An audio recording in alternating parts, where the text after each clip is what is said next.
All right, hell yeah. So this poor man's fiberglass is actually really strong.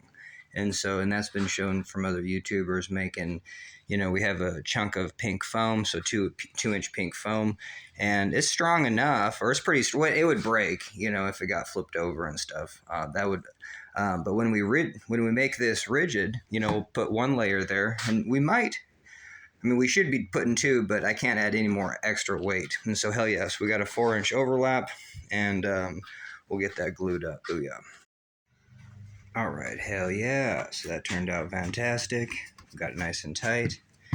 And again, I don't know if I'm using too much glue. You know what I mean? Because it is kind of soft in there. If that stuff is just hardening and, a lot of bubbles and stuff. And so that even reminds me, because we were supposed to come back even on here and see if we could kind of pat down some of those bubbles. And so, hell yeah. And I think you probably could, kind of in here. It's still not, if you can pat it down, it's either probably too wet still, or potentially then too dry. Oh. Oops, sorry about that. Fingers in front of the camera. Okay, hell yeah. But we're looking really good. I don't think we have... I should double check for seams, because if we have little seams, I can take care of those right now. All right, hell yeah. And then on the next boat, it's just like, I gotta not do stuff like this. If I am gonna do, something like this, I gotta fully seal it. I think I can seal it in one go by making patches, because now it's just really rough and it's kind of a hard surface to attach to. And then it feels like, I don't know, if that was a big deal, if there's just cardboard right behind there, or if it's kind of fully overlapped at some point and it's maybe just this corner. And so those are the things that I don't know about. And even down here, so we're getting better at our technique, where I wouldn't leave this like this. I would put a round patch over that right away. And so that's kind of in this building technique, that's what we're doing. So we have a couple seams there, and we're just hitting it. Now, it's just really interesting how, this process is probably waterproof. You can get this process to be waterproof. This is how they built boats, and it's just really fascinating that you could be, I don't know, literally in the 1800s. I don't know when actually the first glue was established, but well before epoxy. So this is kind of what you have a sticky substance, that cures hard. And so you can use whatever fiber, and you had cotton back in the day. And so you could technically make something like this. You could actually, instead, if you didn't have cardboard and stuff, you just make your own panels. So you just start to build, basically 3D print the whole boat just like this. Like 3D printing, you would have structural integrity inside. And so it's fascinating that you can just do that. And I definitely like sculpture. I've only done like 2D outlines of artwork and stuff, but sculpture, as long as you kind of know, it's like you have to use your intuition as best as possible. Some, like if you're doing faces, well, obviously you have to have, something to go on. But, using my intuition for this was just like, well, I want material here, I don't want it there. And so that's kind of what we have. And so, hell yeah, missing material here, and missing material on the corners, hopefully. That's why it's kind of raised up like that. And then just material where you'd want it. And so, hell yeah. But this thing is going to come in with a chunk of change. Before putting a lot of the glue and effort into it, it was already 62 pounds.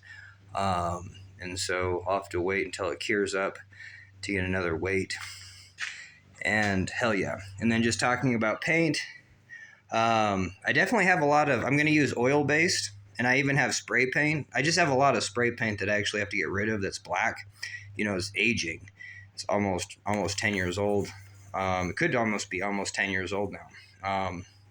But anyway, so I'm going to use that for the bottom, and then we're going to do blue on top. And so I did get the Rust-Oleum, and it's just because there was a YouTube video that kind of tested and tried it out and did some strength testing, and in the other, because one of the subscribers, it was hell yeah. And commenters was like, well, and so I'm going to use this little segment to talk about that. The suggestion was to use rubberized coating like you would for, because you could, rubberized as a sealer, and then, so what is rubberized coating used for? It's used for roofs. But when you layer it onto a roof, you actually have to layer it on fairly thick. And so that was my question to that commenter, was like, well, how would you go to apply it? And then it was just, well, just apply it as recommended.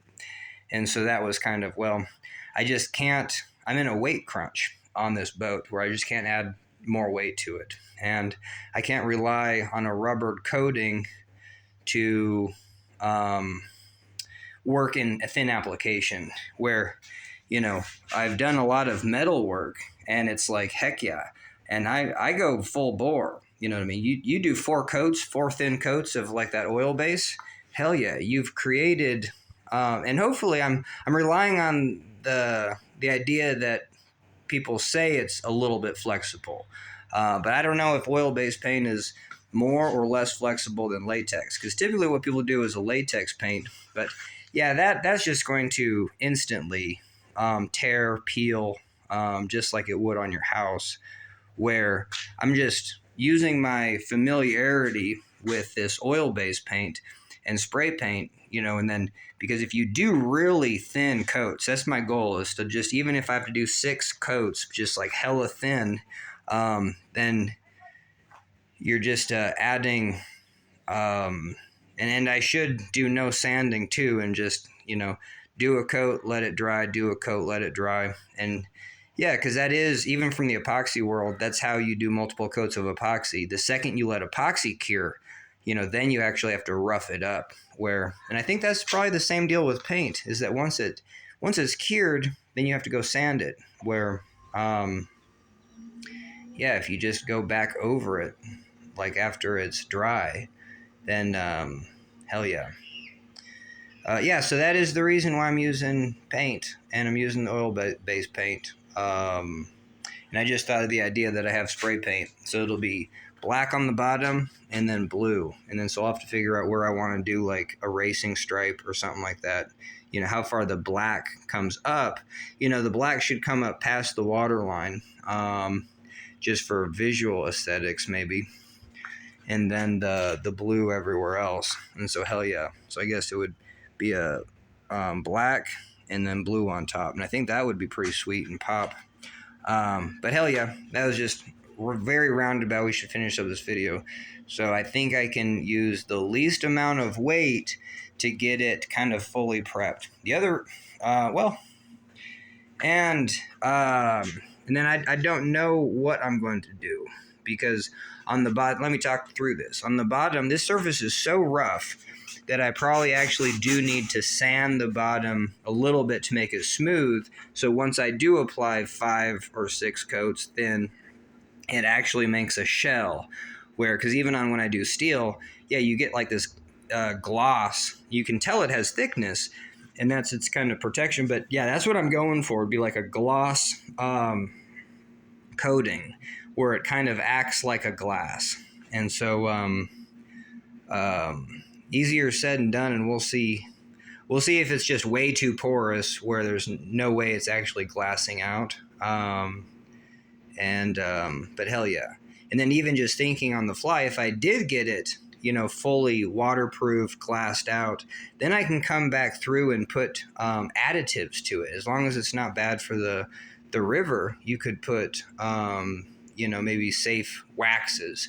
You could actually wax any pores that were still, and that would create like a hydrophobic surface. And so we could consider that.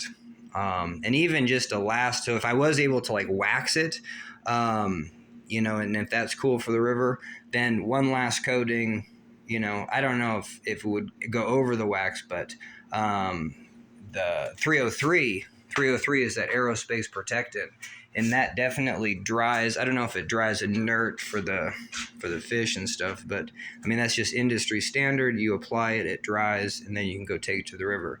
But especially, I'm just really shooting for a one-time shot on this, a really good shot. and I'm going to wait for the river to come down to about 3,000, 4,000 to 3,000 CFS. So that puts the wave in a very prime spot that I'm used to, and then I can really test the functionality. You know what I mean? So I could be like, hell yeah, even use my boat. I'll just go for it. We know what we're doing. But if I go out at the wave at any other flow, like even if I went right now, it's 5,000. Sometimes it's even depression in my boat.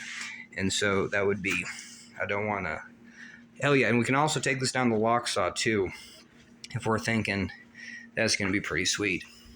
And so, oh man, so even this kind of stuff is already, that's interesting. Hell yeah, so that really did bubble up. And so we'll have to kind of figure out what I want to do.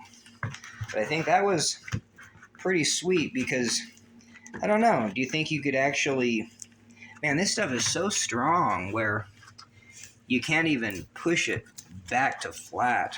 And so, yeah, that's interesting. And then so in the next, like right now is actually the time. And so where I can actually maybe, shape it to what I would want it. So I'm actually glad I'm seeing this. And even, yeah, because it's not fully cured. Yeah, this stuff was interesting because it cures pretty fast, but if it's tacky to the touch, it'll just peel away. And then once it does set up, what are you going to do with it? So it's only if it's like gooey underneath where you can kind of pop those bubbles maybe, and then lay that flat. But yeah, that's kind of interesting. All right, so this gives me some ideas of like to get the bottom race ready, and then on the top we'll see. I don't think I want to sand. I don't know. I thought I just wanted to paint and then put foam over it because this is such a hard surface anyway that even though we're at a high weight, I do want to use this great stuff and then put a layer of and this is interesting because if I do have enough spray paint, I'm gonna return this Rust-Oleum because the spray paint actually, I think it adheres better than the liquid. Basically, what is this? Liquid spray paint? I'm not very savvy, but it's just liquid oil-based paint. I'm assuming spray paint is the oil-based spray paint. Hell yeah. And so my thoughts are that I'm going to cover this, just for aesthetics, it's going to be covered in black foam, like Harbor Freight. And that is something that I don't think will break the bank. And I do have a lot of, like this type of foam, but the flooring mats. So that flooring mat foam is actually perfect because it's really high density, it would last, and this great stuff would stick it to it, And even if you get a layer of great stuff underneath for the sticking quality, then you get high density on top and then with a little bit of cushion. So that kind of distributes the load. And I think that would be sweet because we're first going to have to put a layer of foam over it so the reason for that is this stuff is so aggressive and I just don't want to come in and take the time to, make sure, all this stuff is ready. Cause like this is a glue chunk, that would just slice through your skin. And so that's the objective, is to do a wrap, probably 6 inches on this side, all the way around on top, and then all in here. And then today's the day that I even need to order some of this. So I'm glad I'm thinking ahead because we're going to come in here and this is the 3-inch mark and we're going to do this right like that. And so that's going to be 3 inches. And then so this is going to be on the sides where I can put my feet up against. Now over here, we're going to have, it can be 6 inches deep and we're going to build that kind of in. And so that's kind of the last thing that we're going to build is the foot cups right there. But that's it. Basically, foot cup up front and then all along the side. And we do have this tower. I'm kind of glad I'm making this video because, putting it all together, you don't want to miss something. And then so those things go all the way to the end and kind of fill that gap. Those two gaps right there, that's kind of the proprietary design, because you can get your thigh, your calf in there, and you can fully sit on the back, and you can have your feet wedged under this 3-inch material. So even if this comes all the way to right there, I can put my calf up and over and then get my feet locked in right underneath there. And so that's a way to access the back of the boat without having to jump into any rear compartment. This boat is totally experimenting with no volume rear compartment that can fill with water.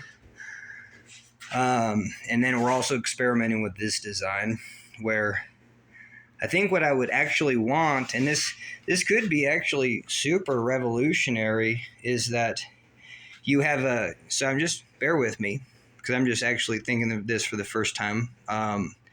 Asymmetric design. So let's say your strong side is, I built this wrong. Apologize about that to myself, because that's the wider side. This is the narrower side. This is my strong side. But anyway, so let's say you're a right boater, and then so you could have this well even way bigger, way lower, especially if that's not gonna dig in, and if it digs in just on this side, well, you're going to be on that side mostly anyway. And then what you do is you have that, I've talked about in another video, you can have a panel that goes this way, and so and then that's pretty wild.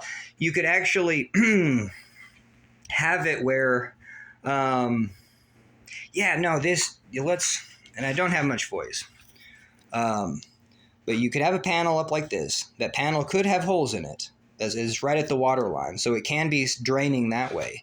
The other thing that it can have is it can be velcroed in, and then when you do this, it's hinged, but then also there's material along the side, extra material, so you're not going to get caught into anything. And so, but then when you pull that down, you can climb over it. So the second you go to climb in your boat, you're just going to pull that whole section down and then just slide in like a seal. And so that would be, and then the fact that you would actually grab like 2 grips on the top of that, to pull it out, remove the Velcro, and then you would just slide in. And because it would seal this way, it would always, just like an airplane door, it would always have that, correct pressure on it to like hold it in place. And so from the outside water, I think that's the opposite of an airplane door. But anyway, but you get the idea. And then the wild thing is, well, I guess that would be the design where you just have the 2 drain holes or something, but that still wouldn't be enough.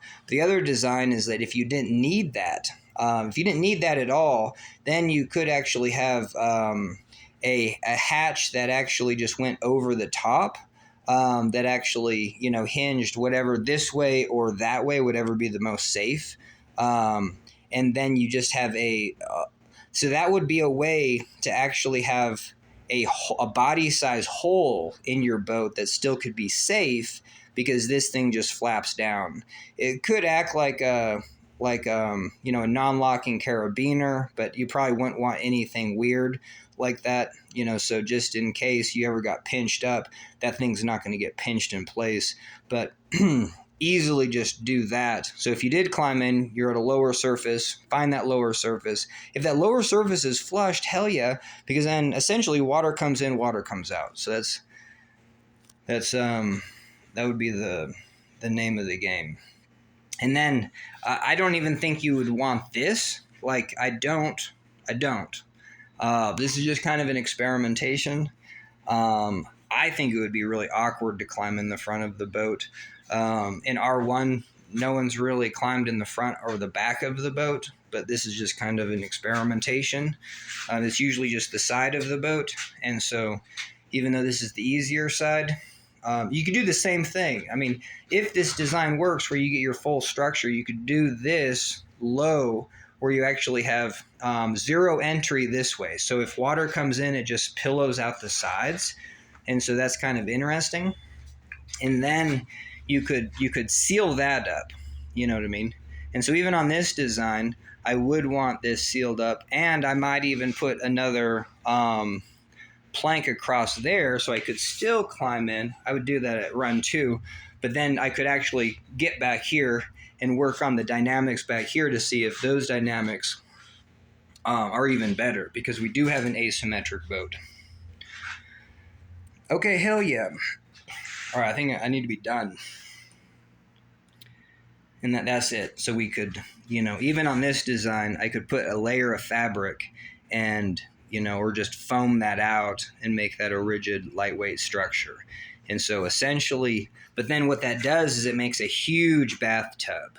And so at that point, that's when you actually want to, that's where an R1 boat should be like a toilet, a eco toilet where you sit is your toilet basin, and when it fills up with water, you have put like the brick and the stuff in it, so you can't have very much water. So turning an R1 boat, and we got to be done, but that is a good point, because paddle cats, 30 more seconds, have easy draining, and they just don't take in much water, so really reducing that cockpit volume. So if we made this a cockpit, I would definitely have to then start filling that in. And so that's kind of interesting. All right, hell yeah, booyah.